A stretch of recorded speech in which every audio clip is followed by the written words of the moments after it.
For those who don't know, uh, Donald John Trump, the former president, has been indicted twice. He's been impeached twice. One of those indictments was with regards to the misplaced, stolen, whatever you want to call them, documents that were found at Mar-a-Lago based on the raid that happened a few months back. Now, we went over this at least last week. Maybe I might have been 2 weeks ago at this point since he was arrested the second time. But the reason for the arrest was the intent to take the documents, hold them, and not return them over a period of time after requests of being to return them, right? So people ask, well, why hasn't Joe Biden been charged for something? There's a specific intent that is important here. And let's not forget, and let's be honest, I think this intent piece is very big because there's multiple, and as we'll find out in this leak here, there are multiple chances in which Trump had the opportunity to return the documents, no questions asked, no problems, nothing at all. Nobody probably would have ever heard of it, but he refused to. And he showed the documents to people without security clearances, knowingly, as we will find out in this clip. The difference is that Joe Biden is still under investigation by a special committee, a special prosecutor. So if for some reason that there was a suggestion that President Biden should be charged with something, or he should have, he should return all the documents, which he did, by the way, then that should be the case, right? We should not treat them differently. And I don't think anybody is advocating for them to be treated differently.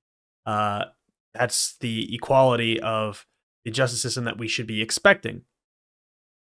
And of course, we talked about last week, Hunter Biden accepting a plea deal.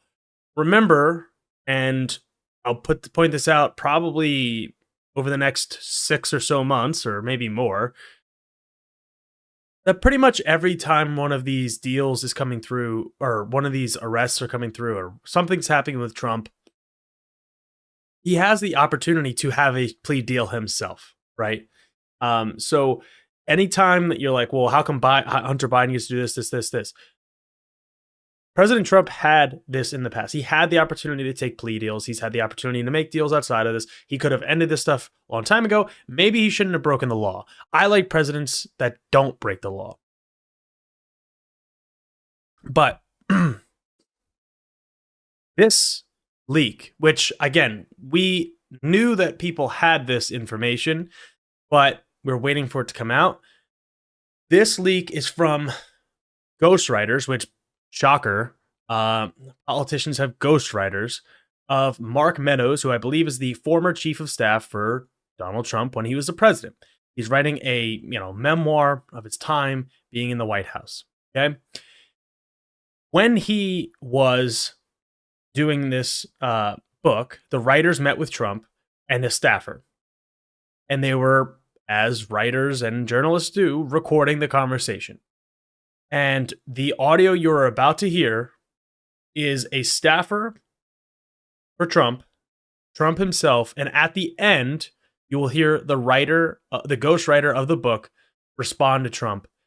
This is damning audio, and this is pretty much as close to a smoking gun as you could get. So there's no visual for this, so we will just listen to this together. These are bad, sick people.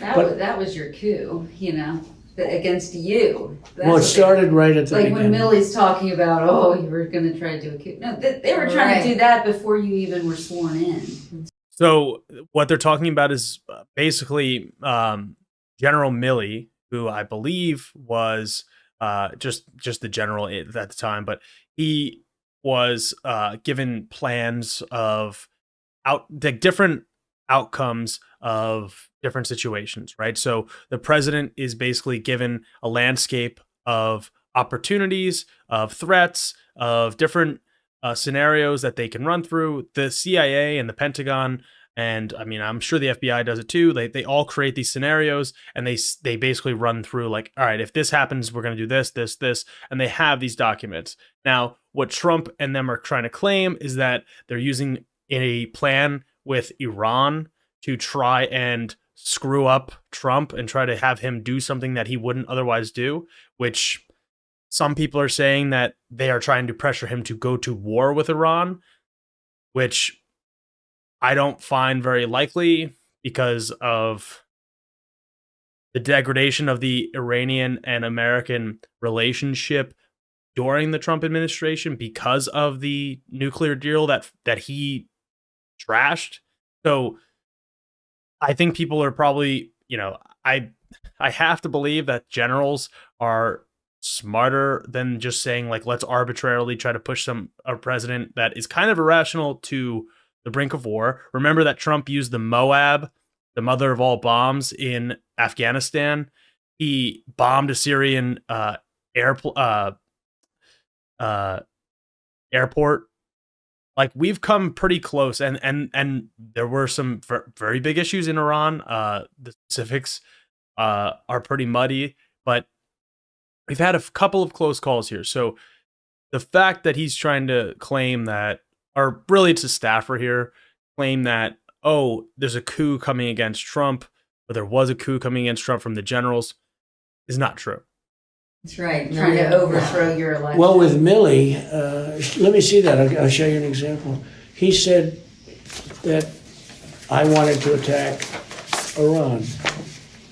Isn't it amazing? Remember, this document doesn't say that he wants to attack Iran. It's saying that basically these are the situations that could come of, X, Y, and Z. Now, we don't know because we don't have access to the document, right? But these are scenarios of, like, what could happen. They're not saying he should attack Iran. They're saying these are things that could happen and what the responses should or could be. I have a big pile of papers. This thing just came up. Look. You can hear the papers, by the way, right? Everyone note that you can hear the papers shuffling around. They presented me this. This is off the record, but they presented. By the way, just so you know, if you ever talk to a reporter, just by saying something is off the record does not mean that is off the record. Me this. This was him. This was the Defense Department and him. Wow. We looked at him. This was him. This wasn't done by me. This was him. All sorts of stuff. It's pages long. Look. Again, you can hear the pages flipping, pages flipping. Yeah. I just found, isn't that amazing?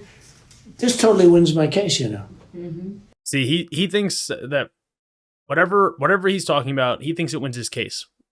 I'll remind you, this conversation is happening in July of 2021, so 2 years ago. 2 years ago.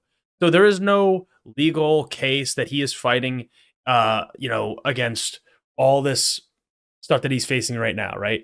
What he is talking about is basically a case for some other thing. I don't know what he's alluding to. I don't know if he's talking about like January 6th. I don't know what he's talking about. Except it is like highly confidential, secret. This is secret information. That is your smoking gun right there. And I'm going to rewind it one more time for you, just so you hear it. This is your smoking gun right here. This totally wins my case, Mm-hmm. Except it is like highly confidential, secret. This is secret information. But look at this. You attack, and it is highly confidential. It is top secret. That's what he just said. Hillary would print that out all the time.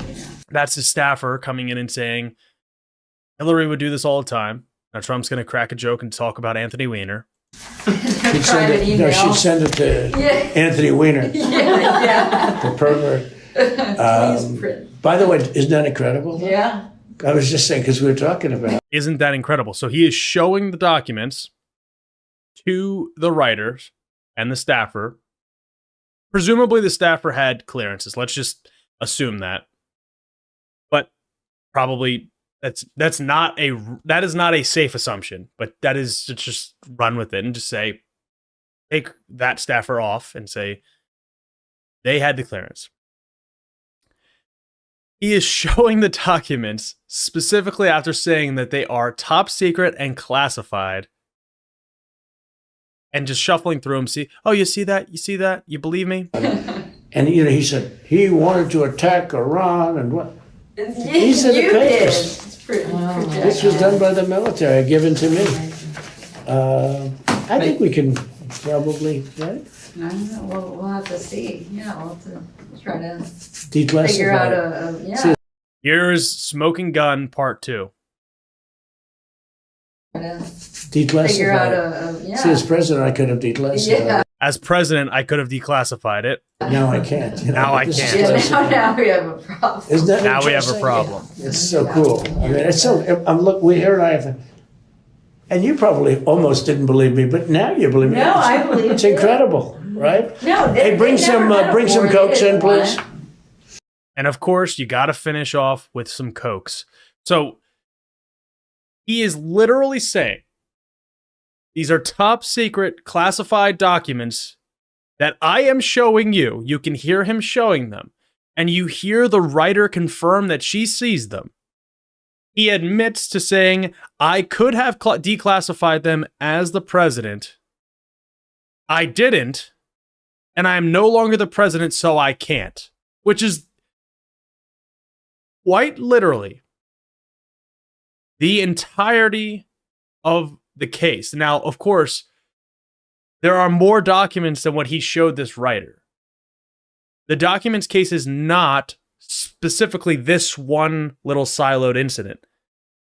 But the defense that he doesn't have the documents is not the case. You can hear him talking about them. The second defense was the Democrats and the FBI and the Marxist people in the CIA, or whatever he wants to say. Remember, the CIA doesn't engage with domestic politics that way. They're foreign affairs, but whatever. He's saying that the FBI planted them, the Democrats planted them in his home, next to the toilet, by the way. The toilet that he had to flush 8 to 10 times because of the big dumps into the, big dumps of documents, not, into the toilet. That's not the case because he's clearly proud that he has them. He is showing them off. And here we go. Oh, nope. Here we have his other defense is, I was just talking with some bravado. Quote, I would say it was bravado if you want to know the truth. It was bravado. I was talking and just holding up papers and talking about them, but I had no documents. I didn't have any documents. That's what he says here. This article says Trump did not specify what the papers he was holding were, but stated that he had papers from 25 different things. In the recording, Trump could be heard discussing a Department of Defense plan for an attack on Iran.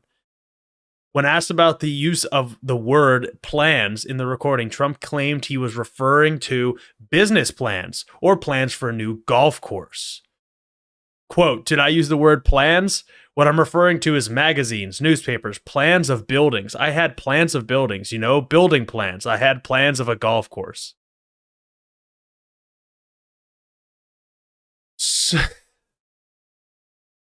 So we're supposed to believe that the papers that he's alluding to, the writer confirms that she saw them. The staffer is hyping them up, talking specifically about General Milley, Mark Milley. Specifically, not just like, remember that guy? And it's like, no, this is like, this is the documents he presented to me. It's about Iran, blah, blah, blah. It's his top secret classified documents. He showed them, confirmed, so you'll see them. But no, it was about golf courses or business documents, which intermingling of those two things with government documents would be horrible enough. But to just flat out lie after confirmation. And of course, this is after the tape came out, because beforehand he said, I didn't have documents. I didn't have documents at all. And then now that the tape came out, it's like, all right, well, he had something. And we've obviously recovered documents from Mar-a-Lago because it was a raid that brought them back. So he can't just say that they just didn't exist. They're not there. Just they're fake, made up. Nope, can't do that.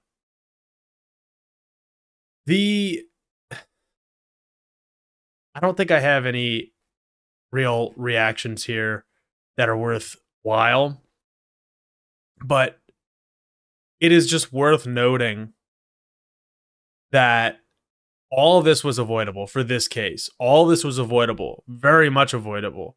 And I think that even if this recording came out, because remember, this recording came out prior to the investigation, prior to the indictment.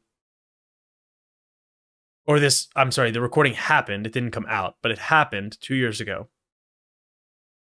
That this would have completely been blown over. There would be no issue whatsoever, in my opinion. And again, when we talk about this two-tier justice system, the Republicans want to claim, oh, it's Democrats get treated like no problem. First of all, remember, he's talking about Anthony Weiner in one hand, who literally was arrested, I believe, and was held accountable for his actions. He's no longer a congressman. Versus Trump, who hasn't been held accountable his entire life. So the two-tier justice system is not Democrats, Republicans. It is those with power and money and those without. And yeah, did Hunter Biden maybe get a sweetheart deal for his plea deal? Maybe, probably. People like Ben Shapiro getting upset about it. Yeah, you should be upset about it. But then you should also be upset about the other people that have this happen, or the people that commit these giant white-collar crimes, these tax evasion, all this other stuff, and never get caught for it.